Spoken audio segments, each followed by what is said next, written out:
네, 중동 지역이 화염에 휩싸인 지 열흘째 상황 전문가들과 함께 말씀 나눠보겠습니다. 성일광 서강대 유로메나 연구소 교수 그리고 양욱 아산정책연구원 연구위원과 자세한 내용 짚어보겠습니다. 어서 오십시오. 어서 오십시오. 네, 안녕하십니까. 자, 먼저 이 하메네이의 차남인 모주타바 하메네이가 이란의 새 최고 지도자로 선출이 됐습니다. 트럼프 대통령이 용납 불가하다, 네. 절대 안 된다 했던 인물이잖아요. 네네. 예, 어떤 의미가 있습니까? 강대 강이죠. 당신이 안 된다 그래서 우리가 못할 것 같냐? 어. 우리는 우리 방식대로 간다.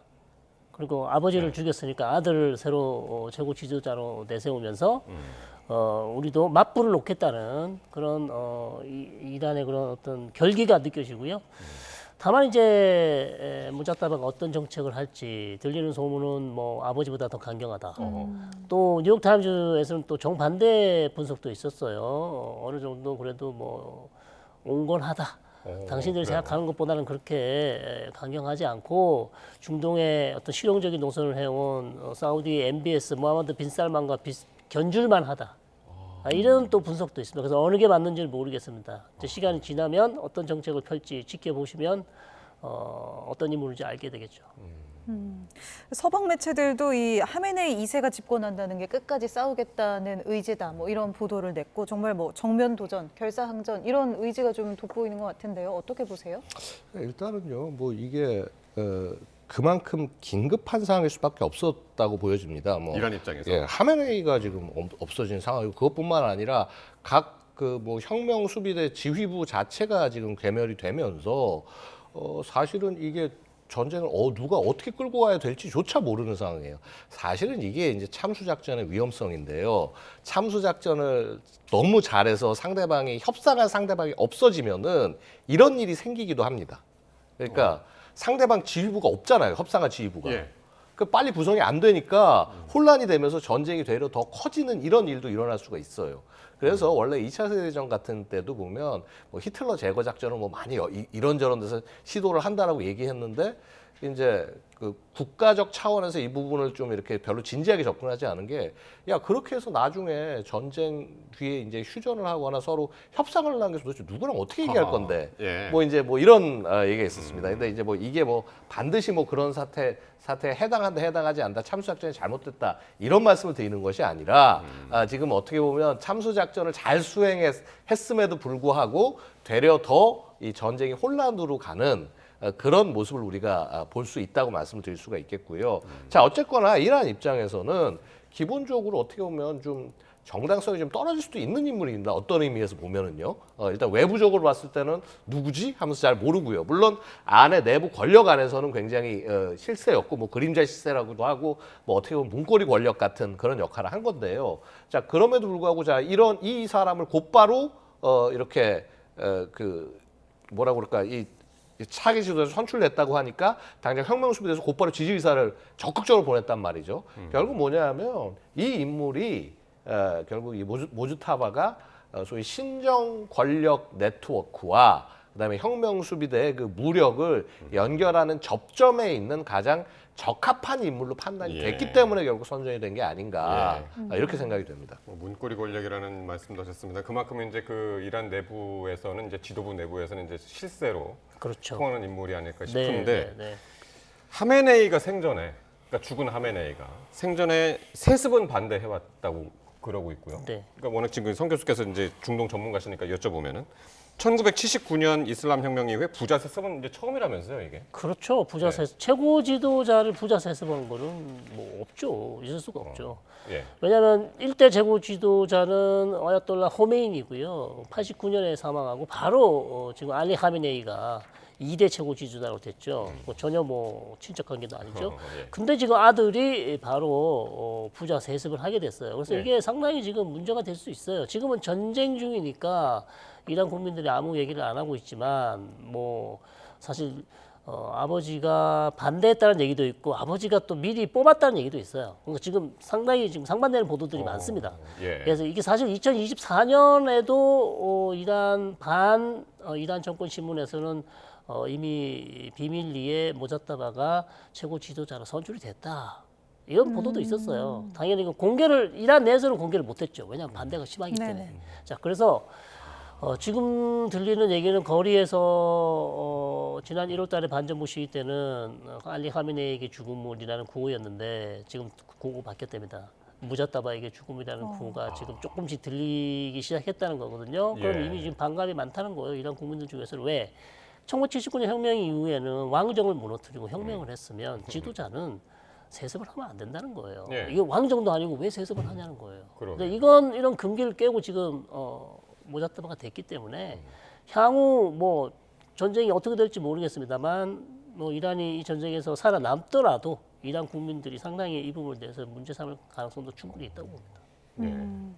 네, 이런 상황에서 트럼프도 이제 미국의 승인을 받지 못한 지도자는 오래가지 못할 것이다 이렇게 경고를 했고 이스라엘도 뭐 마찬가지입니다. 후계자가 누구든 표적으로 삼는다 이런 이야기를 했었는데 과연 또 이제 참수 작전에 또 나설 가능성이 있을까요?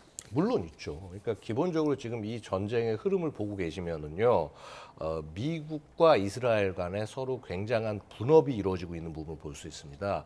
북부 지역의 공습과 그 다음에 특히 참수 작전, 그러니까 지도부 주요 인물 제거는 이스라엘이 담당하고 있어요.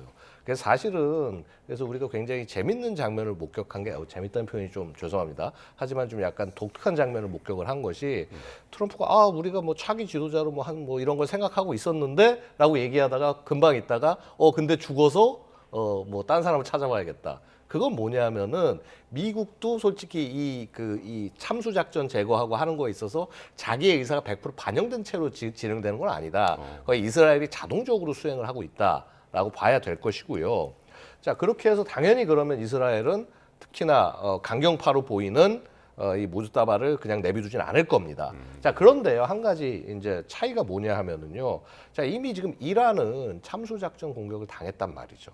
자, 그러면은 이제 자신들이 얼만큼 은닉하고 분산하는 게 중요한지를 누구보다 중요하게 깨달았을 겁니다. 아마 지금 그때 그 참수 작전을 왜 당했는지 예. 그 정보가 어디서 샜는지 역산하는 작업들도 했을 거고요. 나름 만약에 휴민트가 뭐 침투해 있는지 아니면 뭐 사이버나 이런 걸 통해 가지고 자기들을 정탐을 했는지 이런 정보에 대해서 이제 소위 카운터 인텔리전스, 그 방첩 같은 것들을 같이 수행을 하고 있을 겁니다. 예. 즉 뭐냐 하면요, 이제 지금 이란 같은 경우에는 조금 지휘 체계의 효율성이 떨어진다고 하더라도 최대한 지휘부가 은닉하고 그 다음에 분산된 상태로 갈 가능성이 높고요. 결국 이거는 참수 작전을 하는 측에 있어서는 상당히 이 작전 수행에 어려운 조건이 됩니다. 그래서 결국 그런 또 다시 창과 방패의 대결이 펼쳐지지 않을까. 즉 참수 작전을 위한 정보 수집 능력과 그다음에 이것을 네. 피하기 위한 은닉 분산 간의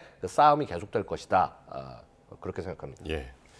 자, 중동 전쟁이 이제 열흘째를 맞았습니다. 이제 어제부터 이제 계속 방송에 나오는 것이 이스라엘이 이란의 연료 저장 시설을 공급을 했습니다. 네. 테헤란에 있는 네. 수도에 있는.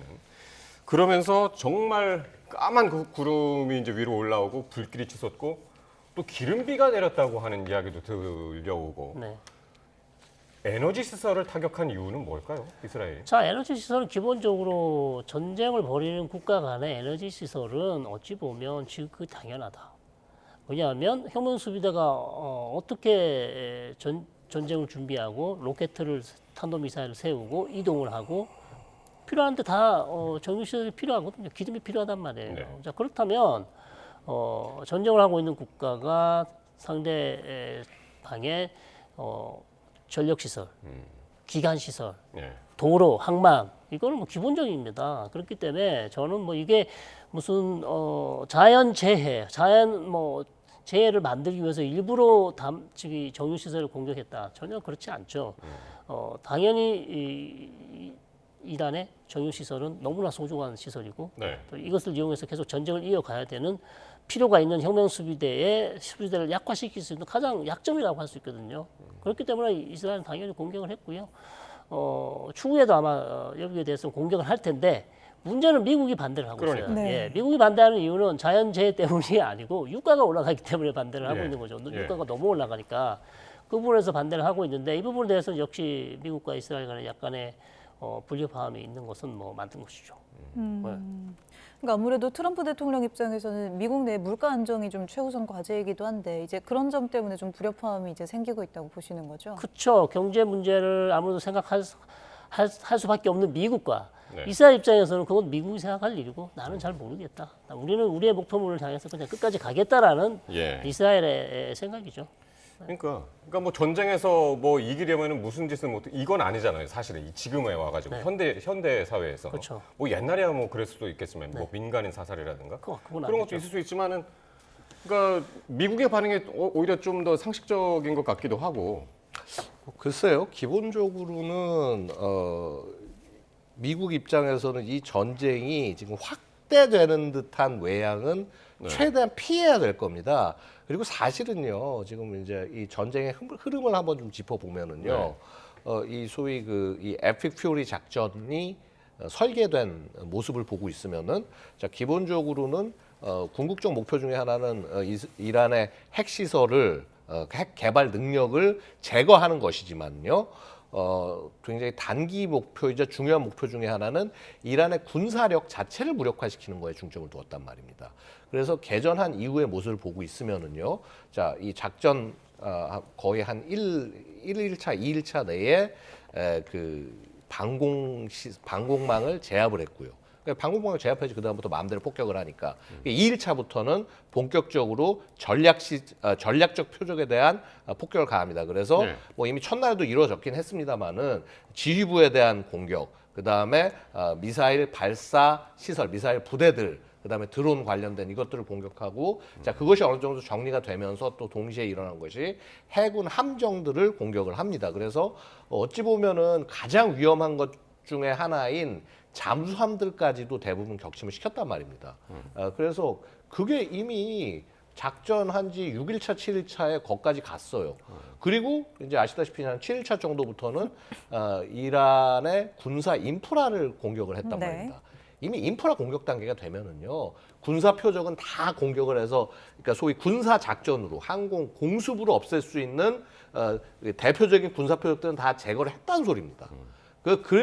그런 상황이기 때문에 사실 미국은요 지금 이거를 정리하고 싶어하는 국면이에요. 예. 정리하고 싶은 국면인데 지금 뭐 정유 시설이라서도 이겠지만은 달리 얘기하면 지금 수도에 대한 공격을 한 거 아닙니까?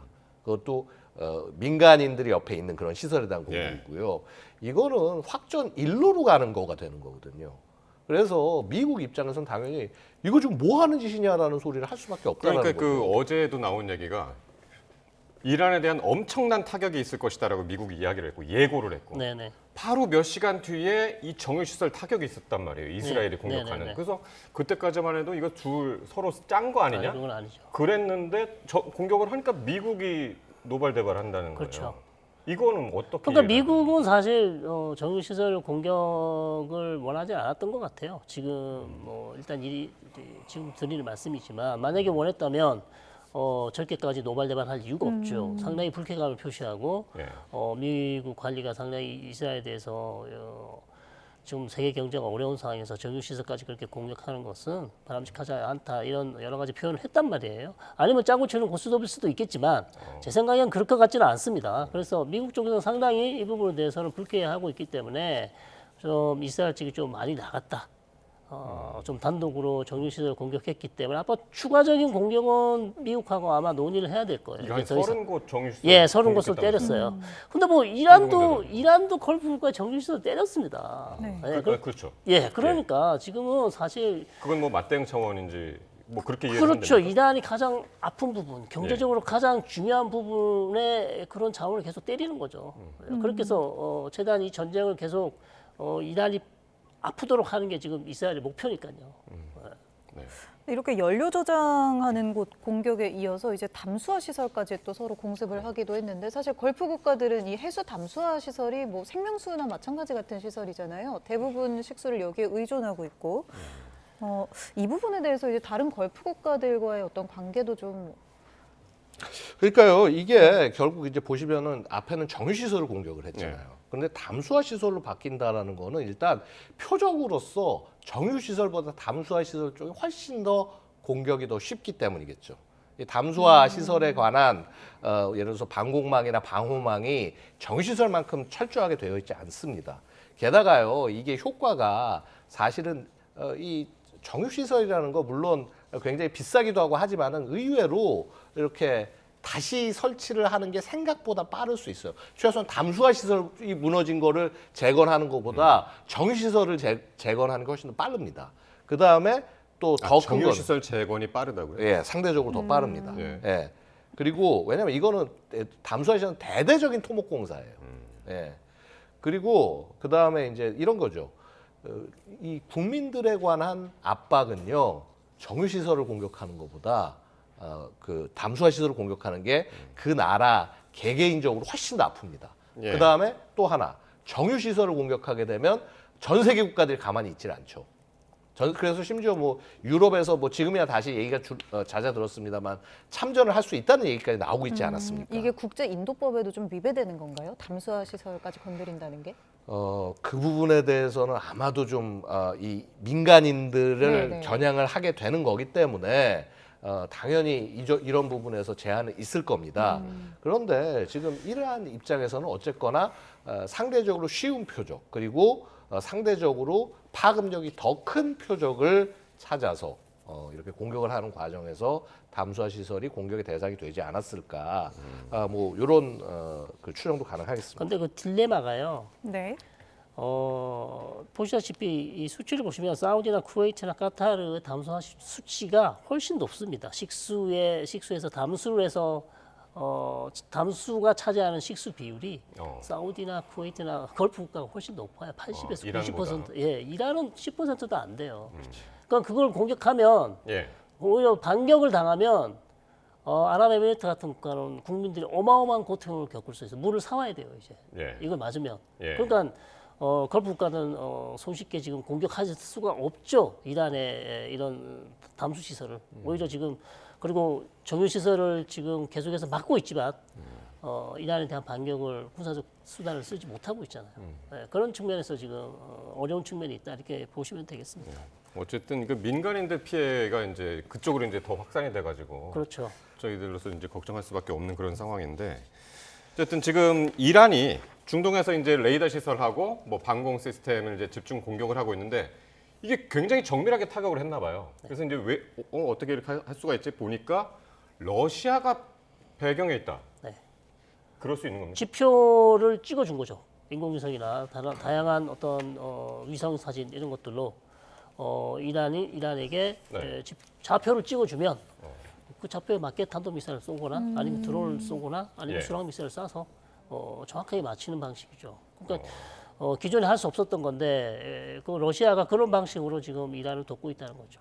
원래 중국 바이두 위성을 이란이 쓰고 있었다고. 그렇죠. 쓰고 있습니다만 중국도 아마도 그런 비슷한 부분에서 많이 도와줬을 것인데 최근으로 나온 보도로 러시아가 정확하게 많은 것을 도와줬다라는 얘기가 있어요. 그래서 트럼프 대통령이 상당히 이 부분에 대해서도 러시아 쪽에도 경고를 했죠. 계속 이렇게 도와주면 안 된다라고 그렇게 얘기를 했습니다. 예. 네. 그러니까 특히 이제 러시아하고 뭔가 푸틴하고 트럼프 관계는 약간 이런 관계는 아닌 것 같았는데 어쨌든 러시아가 지금 도와주는 셈이 됐어요. 이란을 직접적으로. 그러니까요. 사실 뭐 이게 러시아와 그 이란 간의 협력 관계는요. 이미 우리가 러시아 우크라이나 전쟁 초기부터 확인을 했습니다. 오죽하면은 이제 러시아가 자기들이 급한 상황이 되니까 이 샤헤드 136 드론 같은 것들 136, 131 계란 원투라는 이름으로 그러니까 일단 러시아에 수출을 하고요. 그다음에 러시아에 생산 설비까지 이렇게 판매를 하는 그런 모습을 보이지 않습니까? 그다음에 뭐 심지어 탄도미사일도 일부 팔았던 걸로 알려지고 있어요. 자, 그 정도의 협력을 하는 국가이기 때문에 반대로 이란에서 이렇게 자기들이 힘든 상황이 됐을 때 러시아에게 뭔가를 요구를 할 수밖에 없는 겁니다. 이제 원래 그 이 이란을 지키는 주요한 방공 시설 중에 하나가 S-400 그 이제 미사일 뭐 러시아제 미사일 방어 체계지만 뭐 스텔스기까지도 뭐 탐지해서 격추할 수 있다. 물론 허망하게 무너지긴 했습니다만은요. 그것도 있고요. 그다음에 원래 지금 이제 이란이 그렇게 도와준 대가로 수호이 35라고 하는 러시아 최신의 전투기를 받기로 돼 있었는데 지금 러시아 전쟁하잖아요. 지금 거기 줄 전투기가 어디 있습니까? 예. 그럼 지금 이란 입장에서는 러시아에게 야, 뭐라도 좀 줘. 우리가 그동안 한 거에 대해서 너희들이 준 게 뭐가 있냐. 뭐 이런 과정에서 정보 제공도 됐을 가능성이 있는데 그런데 이제 이게 지금 한 가지 말씀드리고 싶은 건요. 러시아가 그렇게 지금 이 이란에 전념을 할 만큼 그렇게 자기네들도 여유가 정보망이나 있지 이런 것들이 여유로운 게 절대 아닙니다. 예. 그래서 뭐 이게 분명히 정보 제공이나 이런 게 있을 수 있겠지만은 한계는 어느 정도는 존재하지 않을까 이렇게 말씀드릴 수 있겠습니다. 예. 네. 중동 전쟁 여파로 이제 국제 유가가 배럴당 100달러를 넘어섰습니다. 또 한때는 120달러에 육박하기도 했는데 이렇게 그러니까요. 100달러 선을 넘은 게 2022년 이후 처음이라고 해요. 네. 이 정도면 얼마나 심각한 상황인 겁니까? 뭐 다 느끼시잖아요. 지금 저기 휘발유 값이 2,000원 가까이 올라가는 그런 상황이기 때문에 이거는 뭐 어떻게 설명하기도 힘든 어마어마하게 지금 충격인데요. 문제는 지금 이게 여기에 그치지 않는다는 게 문제죠. 앞으로 더 올라갈 수 있다는 게 지금 예. 더 지금 150달러도 얘기가 나오던데. 그렇습니다. 더 올라갈 수 있다는 게 문제인데 왜냐하면 호르무즈 해협을 빨리 봉쇄를 풀지 않으면 예. 원유를 가져올 수가 없습니다. 자 그렇다면 우리가 뭐 비축량이 있기는 하지만 그걸 언제까지 비축량을 믿고 뭐 한 달, 두 달을 버틸 수 있겠습니까? 사실 상당히 어려운 상황이거든요. 자 그렇기 때문에 저는 호르무즈 해협이 만약에 빨리 봉쇄가 풀리거나 아니면 전쟁이 빨리 끝나거나 예. 여러 가지 지금 중요한 이런 일들이 일어나지 않는다면 사실상 뭐 150달러는 뭐 거의 예정돼 있는 것이고 국제유가가 지금 네. 호르무즈 해협 말씀하셔가지고 이제 네. 계속 오르는 것이 이제 거기서도 이제 수출을 해야 되는데 그렇죠. 생산을 하는데 수출을 못하니까 계속 저장고는 저장고는 꽉 찼죠. 꽉 찼고 그러니까 감산할 수밖에 감산을 없죠. 하고. 감산하면 쿠웨이트가 감산하니까 유가는 계속 오르는 거죠. 유가는 계속 오르고. 예, 증산을 할 국가가 없잖아요. 전부 예. 다 지금 수출항으로 기름은 한정돼. 예. 이미 저유고에 꽉 차 있는데 밖으로 나가야 되는데 나갈 수가 없으니까 더 이상 생산할 수가 없습니다. 그러니까 중동산 네. 그 석유가 밖으로 못 나가니까 러시아가 오히려 그 기회로 그렇죠. 이익을 러시아 보고 제재도 있다고 미국에서 좀 풀어주고 있고 네. 그러면 조금 유가가 좀 떨어질지는 모르겠습니다. 그러나 가장 이익을 본 국가는 지금 오히려 푸틴이다라는 그런 얘기가 나올 정도로 상당히 지금 어려운 상황이에요. 근데 이런 에너지 위기가 전 세계적으로 이걸 타격을 받고 있잖아요. 네. 전쟁을 직접 치르지 않더라도 네. 이게 전쟁 양상을 바꿀 수 있을까요? 이런 상황이? 아무래도 영향이 안 갈 수는 없겠죠. 영향이 안 갈 수는 없고요. 일단은 이제 확전 단계가 되는 것을 두려워하게 될 겁니다. 특히나 미국 같은 경우는 더 끌고 가고 싶지 않을 거예요. 지금 아마 웬만한 목표가 달성이 되면은 이거 승리를 선언을 하고 발 빼고 싶어 할 겁니다만은 예. 근데 이제 그게 생각처럼 쉽게 되겠느냐? 결국은 지금 이 모즈타바를 중심으로 하는 새 지도부와 협상을 끌어낼 수 있냐 없냐가 가장 관건이 될 거예요. 자 그런데 지금 이제 반면에 또 이스라엘은 또 이 모즈타바를 없애려고 할 거란 말이죠. 예. 그러니까 이게 굉장히 골치 아픈 상황입니다. 어떻게 보면. 그래서 한쪽에서는 이스라엘은 최대한 하여튼 강경한 거는 없애고 다음으로 가자라고 얘기를 하고 근데 여기랑이라도 딜을 하지 않으면 전쟁은 계속 늘어지게 되고 자 이런 그 모습들이 좀 나오지 않을까 그래서 이게 바로 미묘한 미국과 이스라엘 간의 균열 어떻게 보면 이렇게 균열이라고 표하긴 뭐하지만 입장차 커다란 입장차인 거고 이거를 아마 조율을 하기 위해서 이 특사단이 가서 얘기를 해야 되는 것이 아닌가 생각이 듭니다. 말씀 들어볼수록 이게 역학관계가 좀 복잡하게 엮여 있어서 이 트럼프 대통령이 SNS에 저런 말 했잖아요. 화면에 뭐 나온 것처럼 네. 뭐 핵위협 시설만 제거하면 금방 떨어진다. 이건 단기적인 상승이다. 이런 네. 말 했는데 그 말이 점점 좀 믿음이 안 가네요. 말은 쉽게 할 수 있죠. 네. 근데 핵위협이라는 게 정확히 뭔지도 잘 모르겠고요. 네, 네. 그게 언제 사라질지도 잘 모르겠어요. 핵위협이라는 게 무슨 지금 450km 60% 이상 농축한 이란이 갖고 있다는 그거를 가서 뭐 가지고 나오면 핵위협이 없어지는 건지 뭐 특수부대 투입도 얘기가 나오고 있는데 그러면 없어지는 건지 아니면 핵시설을 작년에 완파했다 그러는데 또 추가적으로 또 공격을 해서 진짜 완파를 하면 핵위협이 없어지는 건지 알 수가 없습니다. 트럼프가 원하는 것이 뭔지. 예. 예, 애매모호한 자기만 아는 어떤 그런 어법을 쓰고 있기 때문에 그러니까 전문가들도 여기 이걸 보는 뭐 미국이 지금 원하는 게 뭐야? 트럼프의 목표가 뭐야? 이게 다 이제 말씀하시는 게 달라가지고 저희도 헷갈리는데 어쨌든 지금 미국으로서는 이런 상황 열흘 넘게 이어가고 있는 이런 상황이 좋지만은 않은 것이 개전 나흘 만에 우리 국방 예산의 10분의 1에 달하는 비용을 썼을 정도로 지금 이제 상당히 이제 비용을 많이 쓰고 있고 이러면서 이제 무기 고갈에 대한 우려 이런 게 지금 나오고 있어요. 당연히 그럴 수밖에 없죠. 지금 이제 100시간 작전이 아마 거의 집중적인 네, 공습 네. 작전이었는데 이때 쓴 돈이 37억 달러 정도 해나간다고 해요. 이게 CSIS 자료인데 이게 보면 우리 우등으로 환산하면 5조 5천억 원이거든요. 네. 하루 일주가 넘는 거죠. 그러니까 하루는 이제 9,140만 달러. 그러니까 한 뭐 1조 한 3천억 정도 해당한다고 하고요. 이게 감당이 안 되는 겁니다. 그런데 이제 한 가지 차이는 뭐냐면요. 이게 반드시 또 이렇게만 볼 것은 아닌 게 처음에 100시간 동안은 있는 자산, 없는 자산, 고가 자산까지 전부 다 투입해가지고 해서 집중적으로 수행을 합니다. 그리고 작전 초기에 제가 아까 말씀드렸듯이 한 작전 한 6일차, 7일차까지는 굉장히 높은 하이템포로 작전을 해야 되기 때문에 굉장히 많은 비용이 소모가 되는데 자, 그 다음 단계로 넘어가면 상대적으로 비용은 내려가게 되어 있어요. 그리고 사실 아까도 말씀드렸다시피 이미 군사적 표적은 거의 대부분 제거가 된 상태입니다.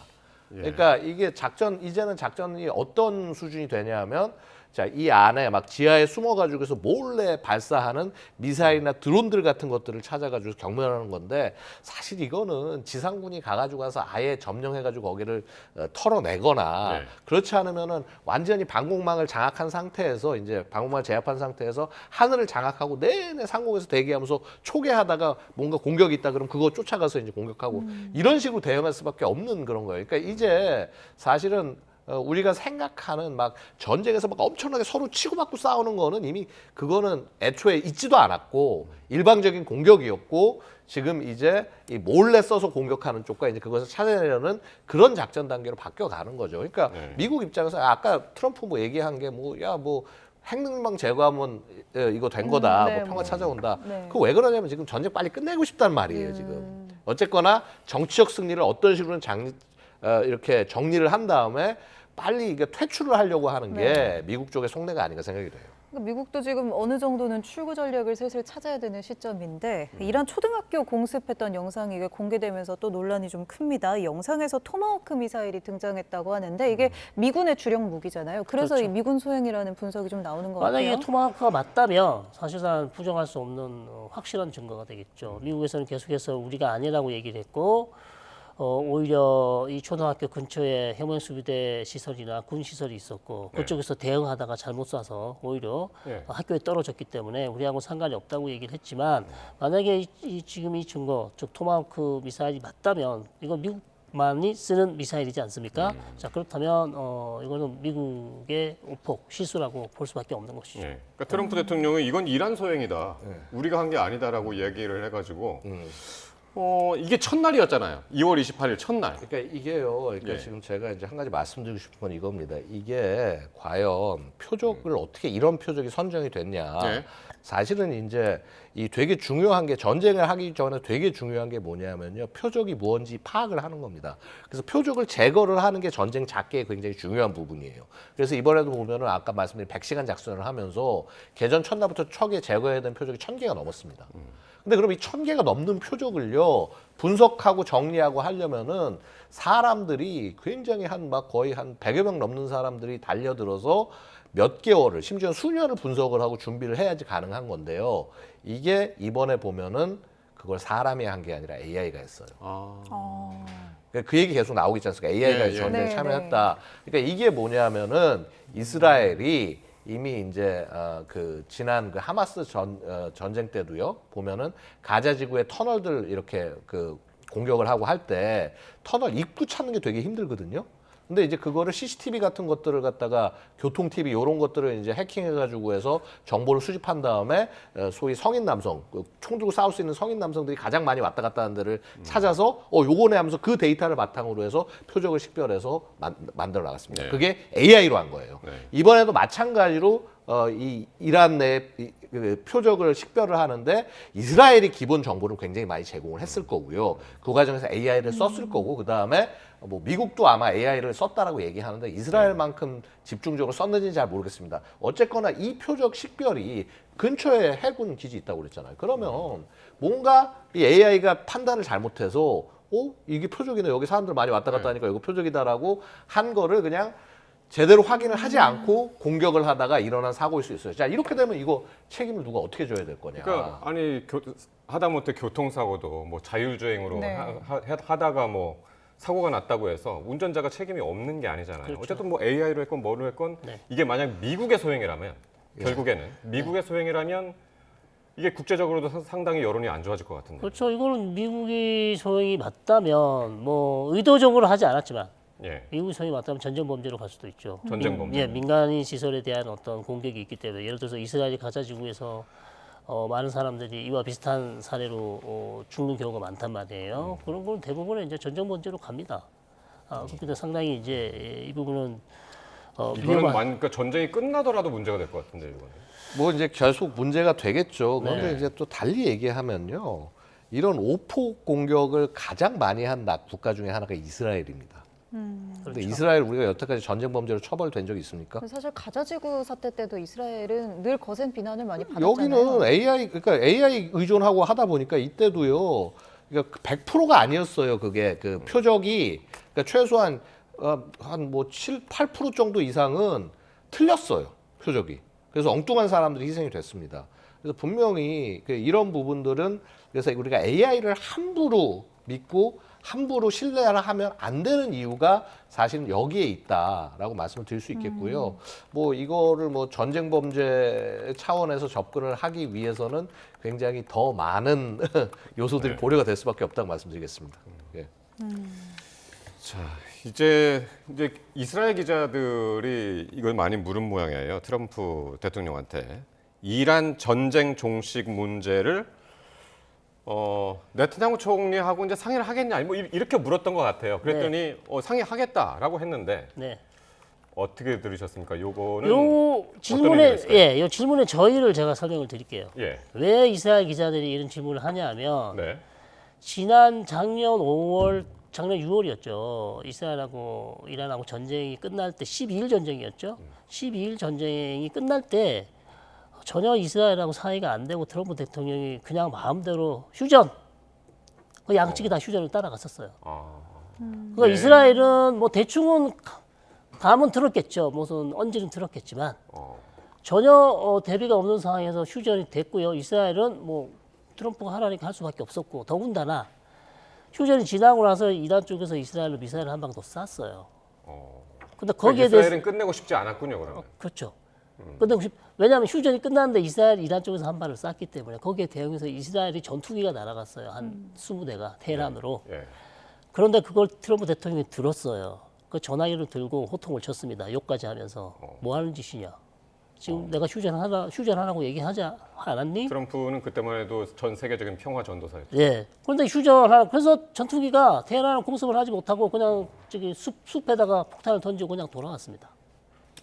자, 이런 경우가 있기 때문에 네. 이스라엘 기자들은 이번에도 그러면 그런 식으로 우리하고는 전혀 상관하지 않고 트럼프 대통령이 목적만 달성하면 전쟁을 중단하실 건가요? 막 이런 이유로 물어봤을 거예요. 가자지구도 마찬가지예요, 지금. 네. 사실 나타냐후가 마치 트럼프를 다 하는 것 같지만 하나씩 뽑아보면요. 가자지구도 지금 나타냐후가 원하는 방식으로 가지 않아요. 트럼프 대통령이 원하는 방식으로 가고 있습니다. 그렇기 때문에 물론 이번 같은 경우는 나타냐후가 좀 트럼프 대통령 끌고 갔다 할 수 있겠지만 예. 모든 사안에 중동 모든 사안에 대해서 나타냐후 마음대로 다 할 수 있다. 전혀 그렇지 않고요. 지금 트럼프 대통령이 원하는 거는 가자지구 보세요. 지금 나타냐후는 휴전을 하고 싶지 않은 거를 휴전을 당했고 휴전 2단계로 가고 싶지 않았는데 하마스 무장 해제가 안 됐는데 휴전 2단계로 갔고 전혀 원하지 않은 방향으로 가고 있어요. 그러니까 미국 입장에서는 빨리 끝내고 싶겠죠. 그렇죠. 그런데 지금 네타냐후는 어떤 상황이냐면 저희 보도 있었습니다만 국내 지지율이 급등하고 있다라는 네. 이야기가 있단 말이에요. 네네. 네타냐후는 지금 이거를 쉽게 끝내지 않고 여기서 이란을 빨리 접수하고 싶어 할 것 같은데 어떻게 공동으로 이게 출구가 나올까요? 출구 전략이? 글쎄요, 뭐 결국은 누차 말씀드렸다시피 이거는 기본적으로 이스라엘이 만들어 놓은 큰 프레임 안에 미국이 자기의 능력을 더한 거라고 저는 평가를 하고 있습니다. 그런데요, 아마 이거 애초에 계획을 했을 때 트럼프 자체도요, 언제든 내가 이 플러그를 뽑을 수 있다라는 자신감과 그런 방향성으로 들어갔을 거라고 보고요. 그래서 지금 아까 우리 지금 교수님께서 설명 잘해 주셨잖아요. 이스라엘이 하고 싶다고 할 수 있는 게 아닙니다. 미국이 당장이라도 플러그를 뽑아버리면은 이건 어찌 보면 끝날 수도 있는 거고 이제 그 끝나는 모습이 예. 어떻게 끝날지 이거를 그려내는 것이 아마 이 전쟁의 저는 가장 중요한 그게 포인트가 아닐까. 두렵기 때문에 이스라엘 기자들이 물어본 거예요. 이스라엘은 네. 적어도 한 3주 정도는 가야 된단 말이에요. 지금 생각하는 게 이제 10일 됐잖아요. 네. 그럼 한 10여칠이 더 남았습니다. 그런데 갑자기 트럼프가 우리가 이제 하메네이도 죽였고 어느 정도 이란의 모든 시설을 다 망가뜨렸고 이란은 네. 이제 더 이상 전쟁할 수 없는 수준이 안 됐다. 승리했다. 휴전. 자, 그러니까 이스라엘 기자들은 그런 거를 우려해서 물어본 거예요. 그래서 그런데 모지타바가 등장했잖아요. 네. 플러그를 뽑기에는 뭐 이게 전쟁 전이나 후나 별로 변한 게 없을 것 같단 말이에요. 지도부가. 그렇죠. 그러니까 이게 요소가 지금 세 개인 겁니다. 그러긴 그러니까 하네. 지금 모즈타파가 등장해서 지금 네. 이게 강경으로 갈지 안 갈지, 그 다음에 미국하고 이스라엘이 과연 이거를 계속 끌고 가서 계속 저거 될지, 그 다음에 국제사회나 지금 유가 에너지 지금 요동치는 거에 대해서 야 이거 끝내라고 얘기하는 거 이거 받아들일지, 이 세 가지 요소가 지금 지독하게 얽히고 설켜서 이게 지금 이제 보양새가 안 보이는 것 같기도 한데, 근데 그럼에도 불구하고 가장 중요한 그 키는 저는 트럼프가 쥐고 있지 그렇죠. 않나. 제가 드리고 싶은 말씀도 네. 트럼프가 내일이라도 휴전하자고 하잖아요. 나타냐고 할 수 있는 게 없어요.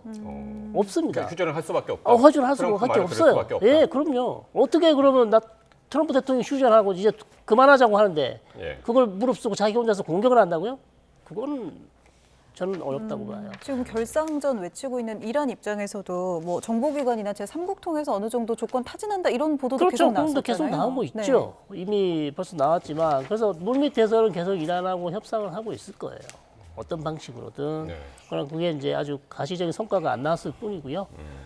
트럼프 대통령이 모든 걸 결정하는 거는 네. 지금 전 세계가 다 알고 있는 사실인 것 같습니다. 예. 그러면 정확히 뭘 원하는지가 아까 말씀하신 그렇죠. 것처럼 그걸 애매모호하네요. 언제 끝내고 네. 싶은지를 모르는 거죠. 네. 예. 알겠습니다. 네, 두 분 말씀 오늘 여기까지 듣겠습니다. 성일광 서강대 유럽연화연구소 교수 그리고 양욱 아산정책연구원 연구위원과 함께했습니다. 두 분 고맙습니다. 감사합니다.